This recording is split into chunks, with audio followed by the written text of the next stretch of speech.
Donald Trump has been making some moves this week, tipping his hand and suggesting that he knows something that we don't. These move and Trump's cryptic posts hint that something massive for Bitcoin is about to drop in an upcoming report. Could he be sitting on secrets that send Bitcoin soaring, or is he playing us all? Probably. And he's not alone in this. Major financial heavyweights are also stepping up their Bitcoin announcements that would position them to win big if this bull market kicks up a notch. Politicians, Wall Street titans, and big banks, it's a big club, and we know that they all talk. Additionally, we just had the Genius Act signed into law, and there's something you probably haven't heard before regarding stablecoins that could unlock Bitcoin's next big leap. All of this, of course, happening while Bitcoin smashes a record daily close. Want to get into these stuff with Donald Trump. So we had some cryptic tweets and then some announcement coming out from him and from Trump media. So starting off with the cryptic tweets. Trump put out on July 20th, there we go, July 20th, he put out just the, quote, greatest Bitcoin explanation of all time. And here we have a video of Peter Venkelberg, I apologize if I get that wrong, executive director at Coin Center, testifying before the Senate Committee on Banking, Housing, and Urban Affairs in 2018. There was a lot in this that was actually very, very well spoken and well done, but I want to play a little bit from the end here if I can. The internet removed single points of failure in communications infrastructure and ushered in a wave of competition among new media corporations building on top of its public rails. Blockchains can similarly disintermediate critical payments and IoT infrastructure.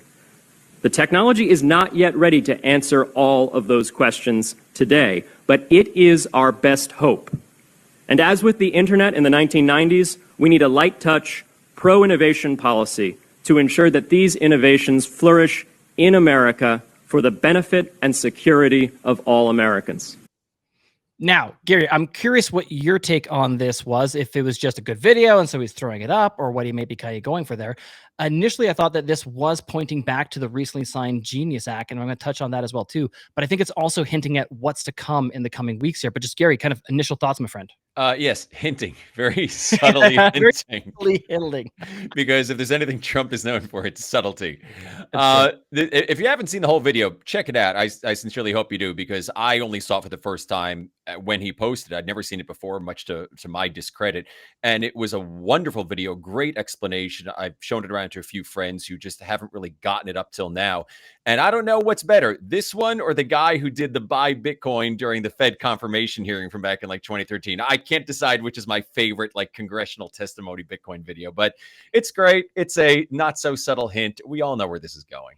No, absolutely. And I got to say, I would probably go with the yellow legal pad buy Bitcoin. I bet you that image, that meme has orange pilled or brought more people into the space. It's human nature, right? It's funny. It's interesting. That probably did a lot more for Bitcoin adoption, unfortunately, than this great testimony actually did. So the day after he posted that cryptic video, Trump media buys $2 billion worth of Bitcoin and Bitcoin related securities. Wow. I wonder if he's trying to pump his bags at all. Gary, any thoughts on that one? I think it's fairly self-explanatory. I don't think you need much insight from me. You're all smart. Yeah, we've all got this one. We got it figured out. It looks to me like some of the players in the space maybe have filled up on corn and they're ready to maybe push it to the next layer up. Of course, all speculation, but it would seem that they're at least positioning themselves in that sort of matter.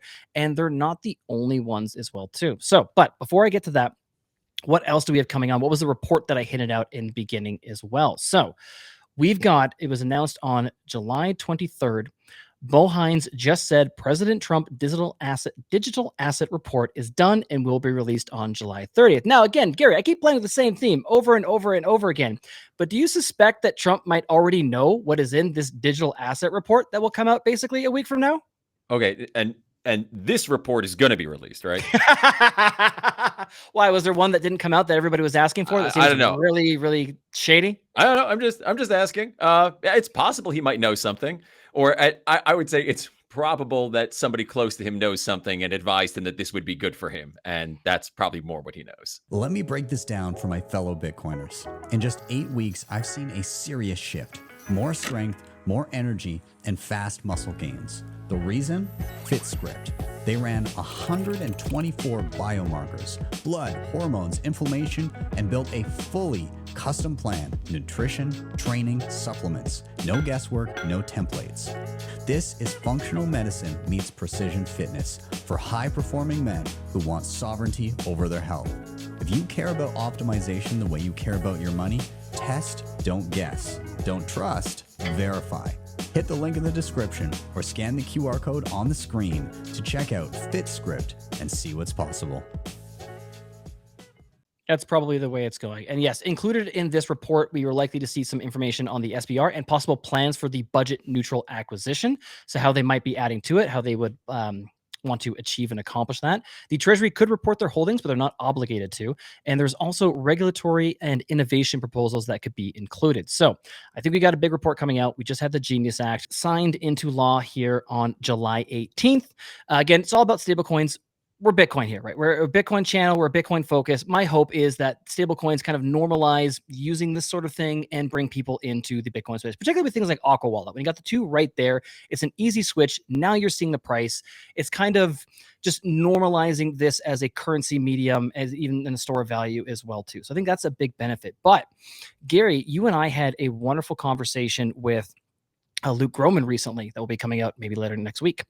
And something that he pointed out to me in terms of what this could actually do for Bitcoin price was he noticed a bit of a trend, a bit of a correlation there. So like, why do we care about this?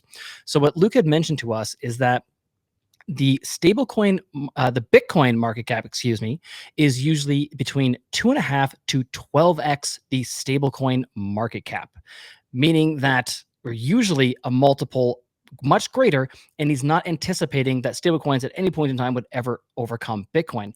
At the same time, we've got Secretary the Treasury Scott Bessent looking to basically push out like trillions of dollars into stablecoins as the new buyer of treasuries, so he can issue a whole bunch at the front end of the curve. And even just doing some quick calculations here, we can see, I got this nice tab right here. Currently, right now, the Bitcoin market cap over the stablecoin market cap is sitting at a factor of about 8. So currently, Bitcoin market cap is 8 times the size of the stablecoin market cap. If they were to push $3 trillion of treasuries into the stablecoin market cap at an 8x, that would put us at a 24 trillion Bitcoin market cap, and there's your million Bitcoin right there. So some wonderful, glorious chart porn and price porn for you. Gary's got some crazy shit going on in the background. Ignore I apologize. That's my children.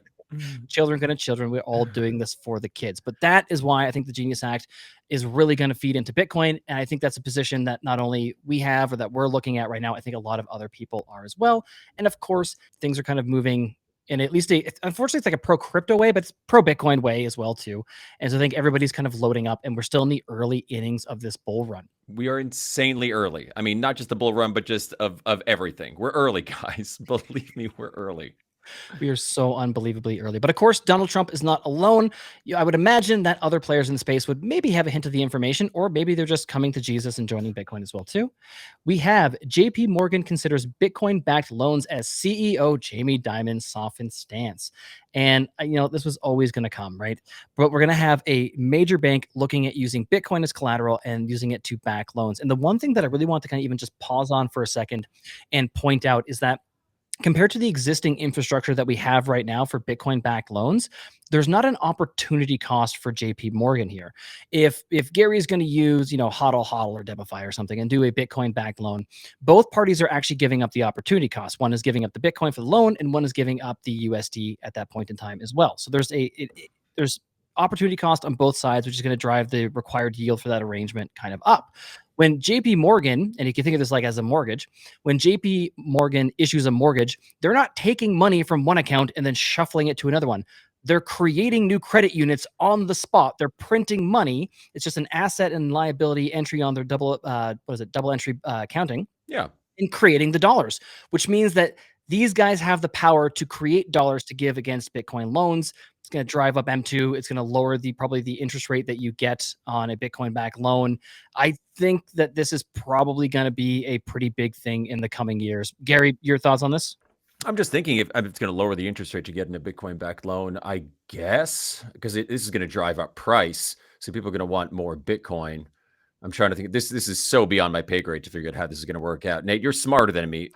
Or do those two counteract, or do they dovetail each other? Those two effects. Just number go up, and I know that. And guys, don't take leverage. Don't take leverage. Please don't take leverage. No, but you absolutely know that a lot of people they're going to give me a Bitcoin-backed loan at 5%, 70% loan to value, and they are just. There's going to be some kind of.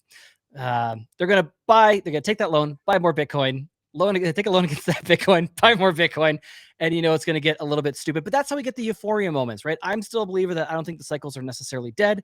I still think we're going to have a blow up at some point in time. It will be because of stupid leveraged plays like that. But banks coming to Bitcoin, it was always going to happen. It's money for enemies. Bitcoin banking was going to be a thing. You guys know that self-custody is the best way and really the only way to truly hold Bitcoin. But it's nice to see the space evolve. There's nothing we can do about it. We might as well try and benefit from it and enjoy the price pump that comes along with it. Additionally, also, and again, this JP Morgan announcement was on the same day as Trump buy announcement. And on that same day as well, too, we had 325 billion banking giant PNC partners with Coinbase to expand Bitcoin buy and sell offers to their clients. So again, it's getting integrated. You can't fight against Bitcoin. It's that whole Trojan horse kind of theory. We're going to see more and more stuff like that continue to pop up. And the last one that I had that just dropped yesterday as well, too, was Fidelity amends Bitcoin ETF agreement to allow in-kind redemptions and in-kind creation as well, too. Before I dive into that a little bit more, Gary, do you have any thoughts on anything I've said or this one in particular? No, I'm just jazzed about this one in particular. Say bye-bye to paper Bitcoin, at least partially, hopefully. Right. That was exactly my thoughts as well, too, is that this is the kind of check that we need on the system, that in-kind creation, in-kind redemption, to at least to a better degree, hold any custody providers, any ETFs accountable that they can't be playing, Bitcoin shenanigans behind the scene. It's going to add an additional layer of risk for doing any sort of paper Bitcoin game. So yeah, it was just yesterday, Fidelity filed to allow in-kind redemptions and creations. There are also reports that some customers have already been using this or testing it out, but the SEC, has not yet approved it, and it's anticipated for October. So lots kind of going on there. A lot of bullish news. It's on the corporate side, it's on the government side, but still it is relatively meaningful when it comes to the price of Bitcoin. Bitcoin Well is the best place to be buying and selling Bitcoin in Canada and the US. And now with Bitcoin Well Infinite, it's also the best place to be making large buys at their OTC desk of over $50,000. Their white glove service gives you fast transactions, no slippage, and the lowest fees. You can scan the QR code on the screen or simply head to bitcoinwell.com/BTC sessions to sign up today. And you can share your own personalized referral link to earn commissions.